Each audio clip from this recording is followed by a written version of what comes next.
now it's time for the next discussion. Lupo Rosano, Superhosting.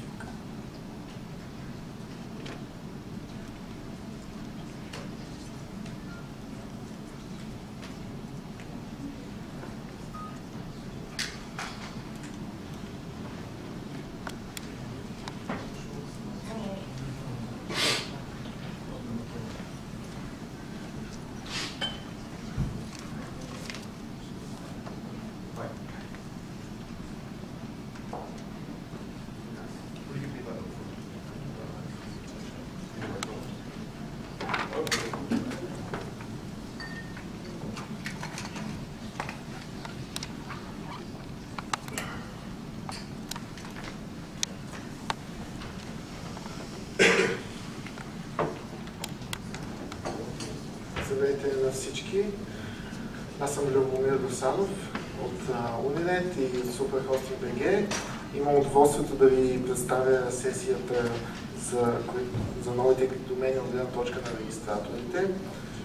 Ще се позволя да говоря на български. Ако колегите случайно не разберат въпроса, ще го повторя на английски. В предната лекция доста засегна много интересни аспекти във връзка с имплементацията на много топ-левел домейни. Но аз също съм подготвил някои въпроси, които ще задам на нашите панелисти.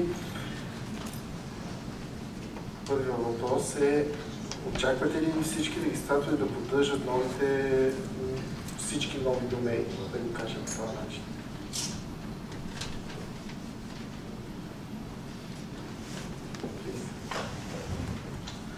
Short answer, no. I don't think that's feasible. Longer answer, as Thorsten was explaining to a certain degree, it's going to be very, very hard for a registrar to decide which extensions to carry. So if, for example, I'm presented with, let's use a round number, say 500 extensions. There is no way that I could possibly implement all 500. Now, Stefan will immediately disagree with me. He'll say that he's going to implement all 500 because the registrar he works for, their business model means that they are more or less obliged to do so. But for my company, that would be totally impractical. At a technical level, it would involve me having to go off and clone programmers in little kind of test tubes, because there's no way I could get that many programmers to work that quickly to implement all the TLDs. On a financial level, if I have to pre-fund a huge number of registry accounts, I'd probably end up bankrupting myself. In terms of marketing that number of extensions, I can't see that happening. I mean, a gentleman in the audience was asking earlier about how a registrar would present all those extensions. And I think the answer really is we wouldn't. We'd have to choose which extensions to offer. Stefan. Thanks, Michele. Welcome again, or hello again, sorry, to you all. I don't do short answers, so I'm going to do a long one. Why is this not a surprise? I certainly won't contradict Michele. It's the first time I've had the pleasure of doing a panel with him, so I don't want it to be the last. And he's much bigger than me, as you can see, so I won't contradict anything that he's been saying, but I will try and put some context in this debate with a few numbers. And these are numbers that stem from Group NBT's existing domain operations division and the work that we've been doing and that we always do over the course of a year to integrate new TLDs so that you can have a better understanding of what situation we are going to face when we come to have to integrate new gTLDs later on, maybe next year or in 2013. So to give you a brief overview, over the past year, Group NBT has integrated 12 new TLDs. Now, when I'm talking about new TLDs, they're new because we haven't done them before, or because they are just coming online now. These may be ccTLDs as well as gTLDs. One obviously new gTLD that we've done this year is .XXX that we're currently in the process of doing, and there's been a number of ccTLDs that we've done. 5 of those are complete automations, so we are integrating our systems with theirs, the registries. Just there, those numbers give you an idea of the scope of work that we are needing to do to achieve those connections to new TLDs. We have to assign this as a project to our IT staff. We have to train our sales staff to understand the TLD in question and to be able to sell it to customers. We have to develop customer awareness campaigns so that our customers also understand what we're selling and buy it, obviously. So integrating a TLD is a very unpredictable process in terms of time scale. It can take 5 minutes to 5 months. Well, 5 minutes actually is a rare example, but it can be very quick or a lot longer. And it will be made a lot more complicated if the registry in question has complex rules or specific rules, things that differ very significantly from what we know and manage today. So it's easier, obviously, if the registry does the opposite of that and uses rules that are based on systems that we use today already. One example of that is .co, the Colombian ccTLD, which came online a little while ago and uses Newstar, an American company, as a backend. Newstar is also the backend or the TLD operator for .biz, a gTLD. So for us it was very simple. They use the same systems. We just switched our systems to .co, but using the same basic technology as we had for .biz. Easy, quickly done, we like it. There are counter-examples of that. And some TLDs make things very difficult for us as a registrar. So if you use as a TLD operator non-standard registry operations, different data requirements, you put in your whois requirements or your validation requirements, you use different data requirements, or if you use non-standard technical requirements, some EPP codes, for those of you who are technically minded, that we don't know about or that we've never met before, that adds complexity. And one example of that is the .Asia IDN launch, which happened recently with I think in excess of 5 launch phases, extremely complex validation rules, and specific data requirements. And the results of that, for us as a registrar, is that it takes us weeks to decipher and apply the new rules. It takes us weeks to update our back-end systems, as are our registry systems, the systems that connect to the registry. And it takes us weeks to update our front ends, our customer-facing systems. So it's a lose-lose situation. So in terms of registrar accreditation, keep it simple. That's the best solution for us. And when you have registries that ask registrars to take special commitments for marketing, for example. They ask us, how are you going to sell our TLD? How are you going to make it a success? And expect us to come up with special marketing plans and campaigns to sell the TLD. Or they have special contractual issues. Those are weeks of, I'm nearly finished. Those are weeks, I don't do short answers, as you know, but after this I can stop talking. Those are weeks of work for our legal teams. So that also is an example of the wrong approach of what not to do.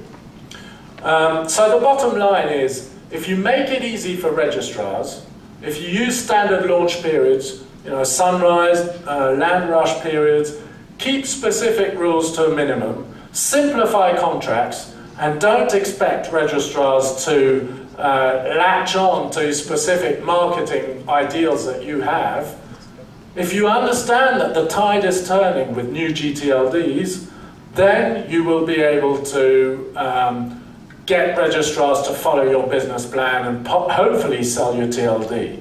But if you don't, then we're in the same situation as Michele is in and was describing. We cannot cater for all new gTLDs, so we will pick and choose, and the registrars will become the driving force behind the new market that is emerging. Thank you. Thank you also. Следващия ми въпрос е дали няма да затрудним много потребителите с твърде много домейни. Примерът, който имаме, ние като компания продаваме основно 5 разширения и въпреки опитите ни да продаваме повече, например последните, които се появиха .co, .tv, .me, успехът е, бих казал, доста слаб. Разбира се, и не може да го използваме за пример, но смятате ли, че потребителите крайните клиенти няма да бъдат много затруднени в избора си на собствен домейн?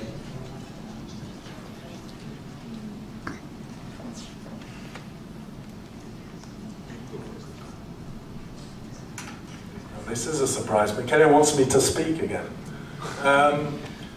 Speak, yes. Go on, ramble, no. So, I'll try and keep it short. Less than an hour.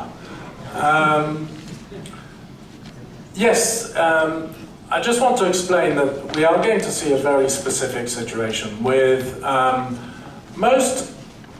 some at least.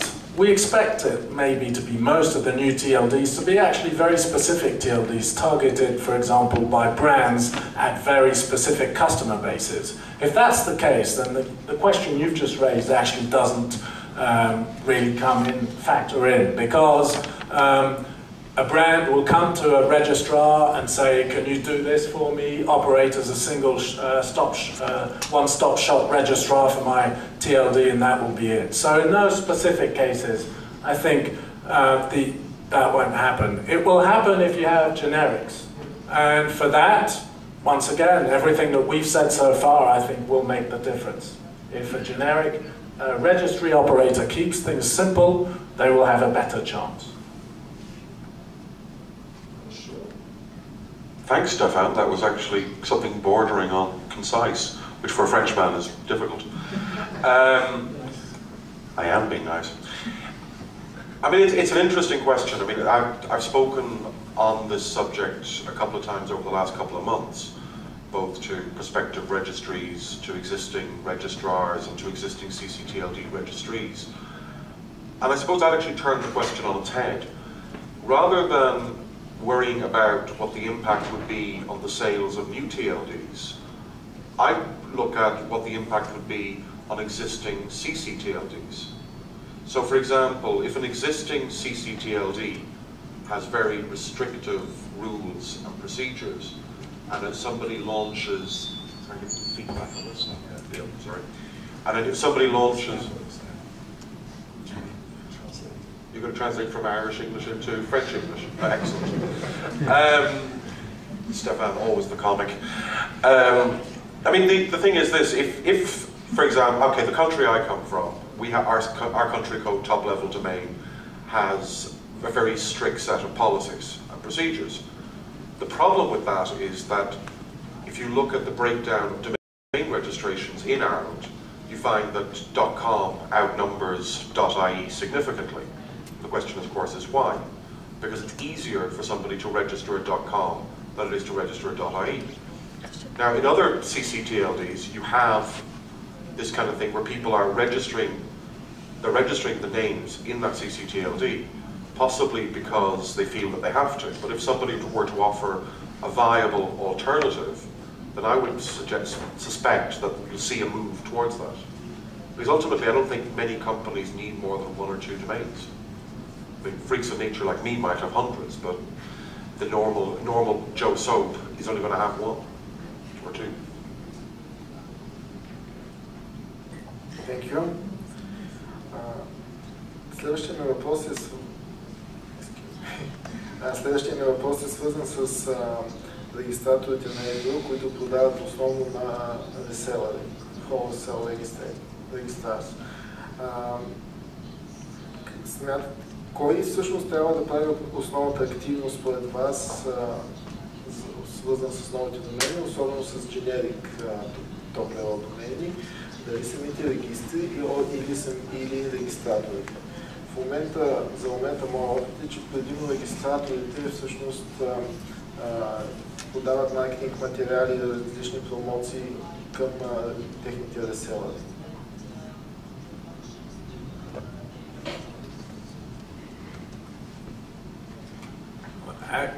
Yes, I think that's actually,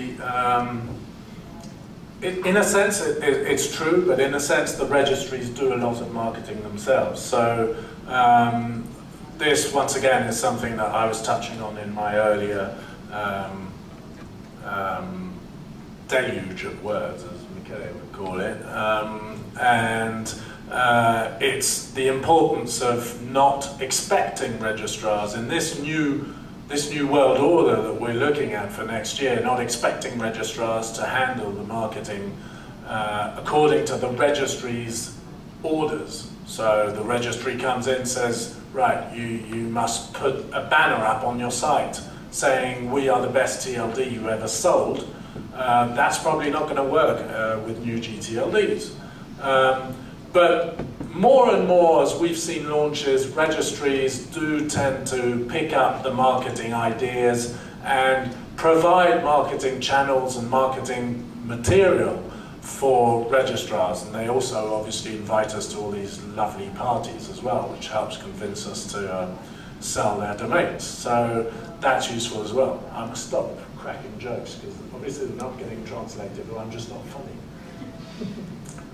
It's about time you admitted the fact that you weren't funny, Stefan. It's an interesting question. I mean, I think you're asking more to do with the wholesale registrars. Yeah.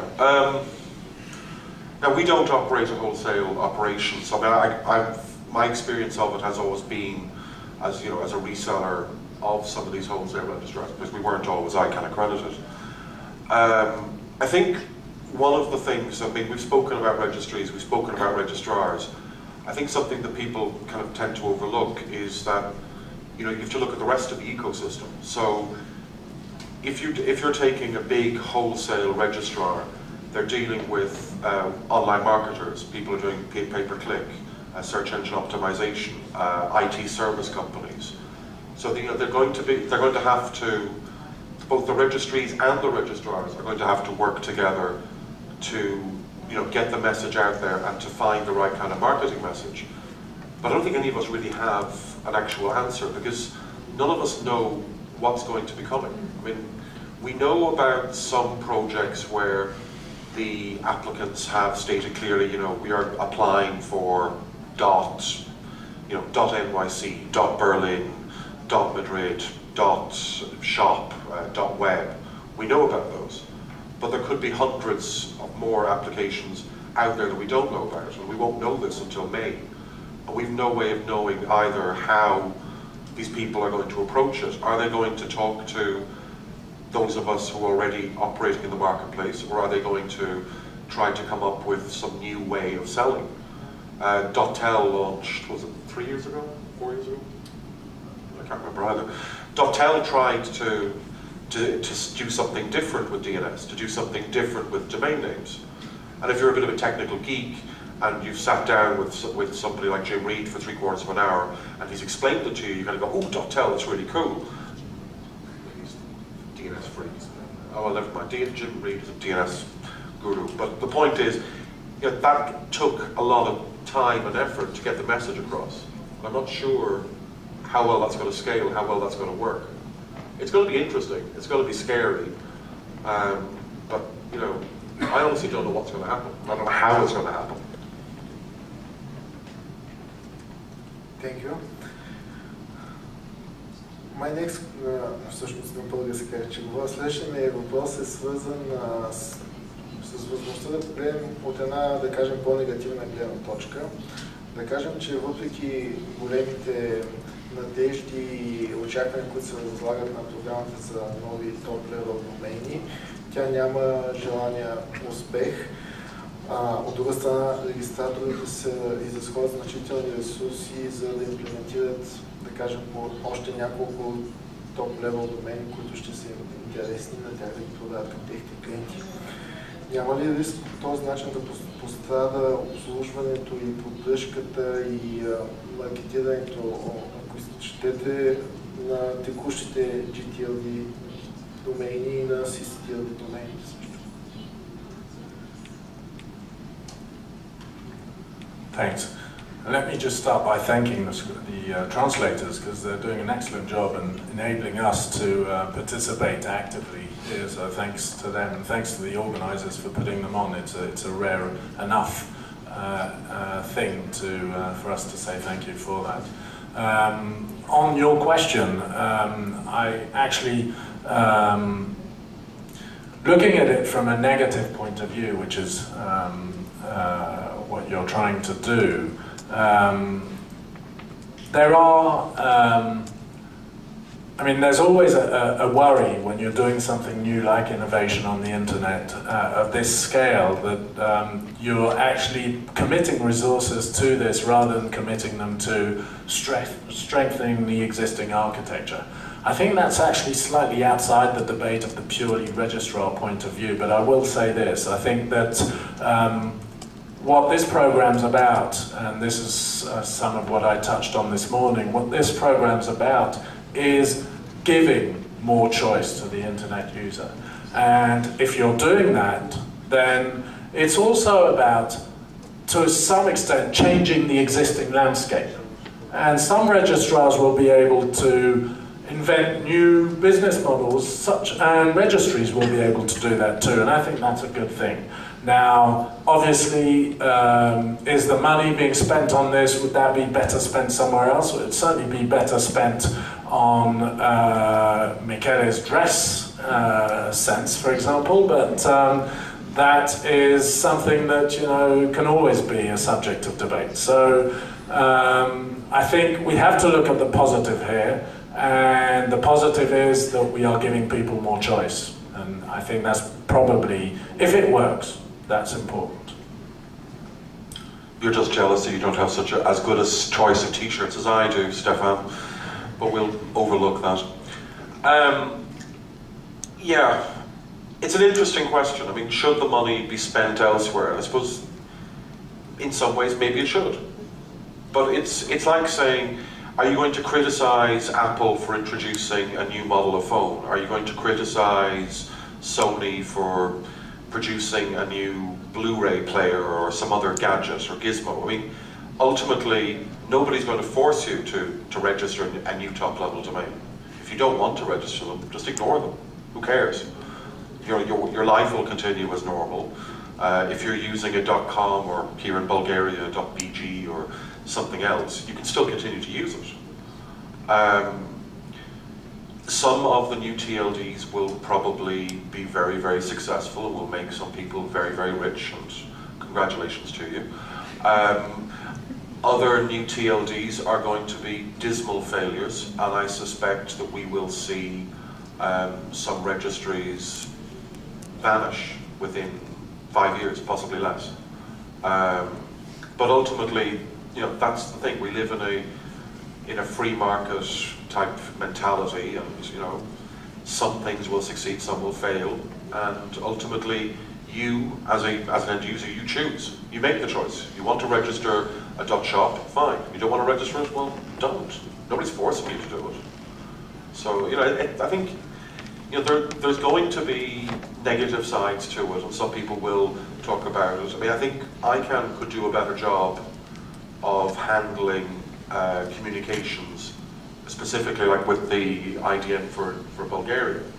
I mean, I was kind of amused that people are so emotional about it, but I also understand why, because ICANN plus ccTLDs, I mean, they're disasters.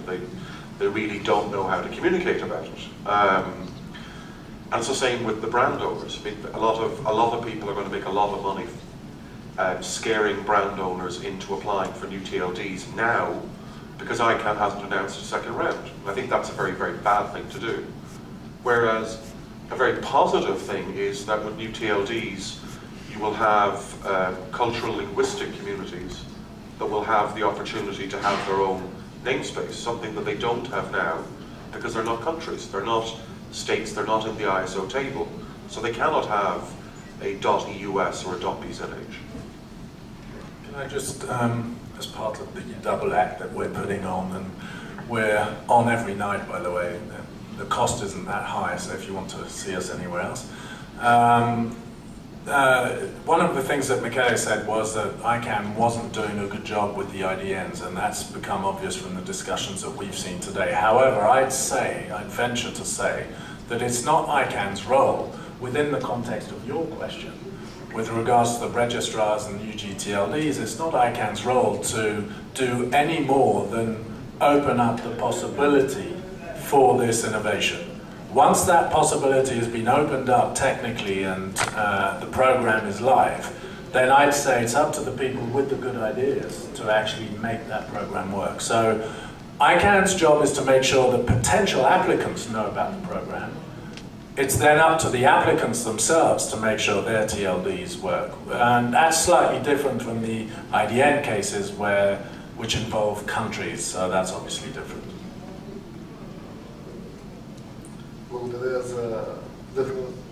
Благодаря за вдъхновяващите отговори. Иновацията, разбира се, движи интернет, това няма никакъв спор. Един така леко провокативен въпрос. Смятате ли, че с въвеждането на твърде много домейни, generic top-level домейни, може да се доведе до ценова вълна, до тотално обезценяване на домейните и оттам до промяна въобще на потребителските навици, например да използват различни услуги, например като Facebook страници, например, т.е. да няма собствен домейн.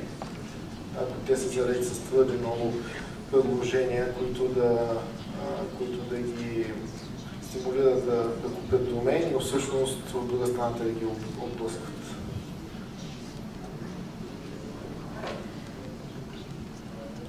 Interesting question. And again, I must actually compliment the interpreters. They are doing a fantastic job. So I've been at some of these international things and you get this total gobbledygook in your ears and you're kind of going, I don't know what the hell they're talking about. Could you rephrase the question? At least I understand the questions, which is helpful. Well, it's a very long question. You know, you don't give short answers. He doesn't give short questions. It makes for an interesting dynamic.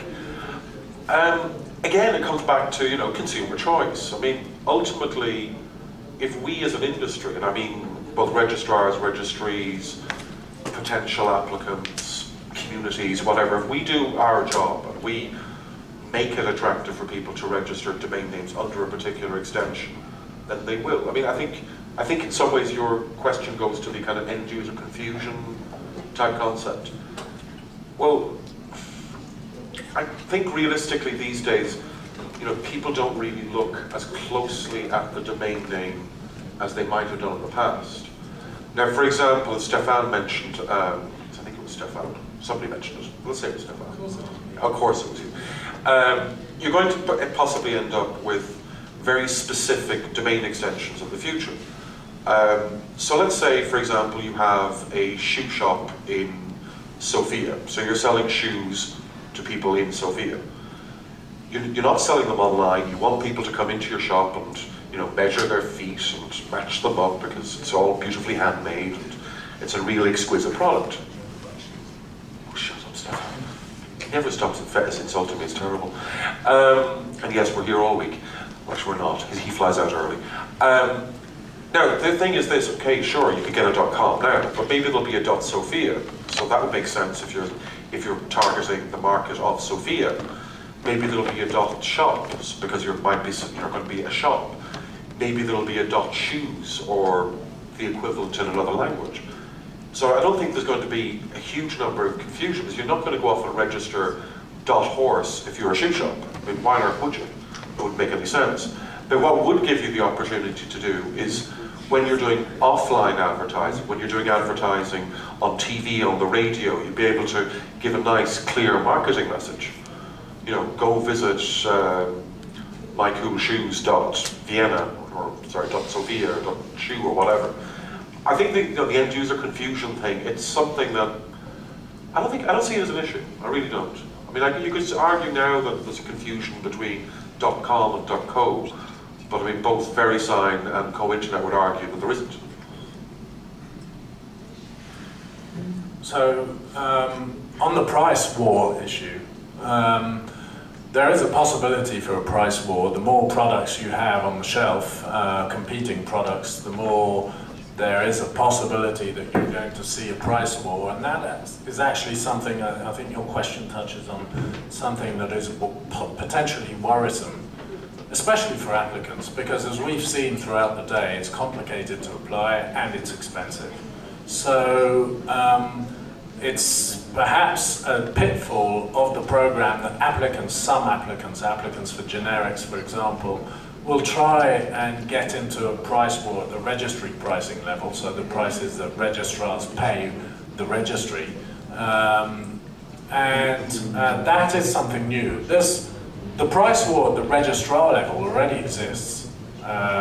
There's an extensive price war with different models, pricing and business models, and it's easy today to get a cheap domain or to get a more expensive domain, depending on the services that are being offered with that. So, as far as registrars are concerned, that's nothing new. As far as registries are concerned, that is potentially newer.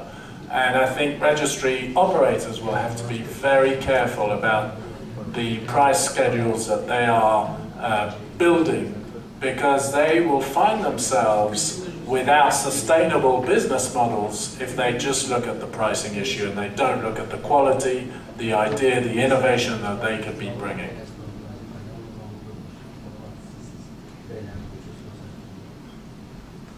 Thank you very much for attending this panel. It was inspiring for me. I hope also for the others. Благодаря на всички.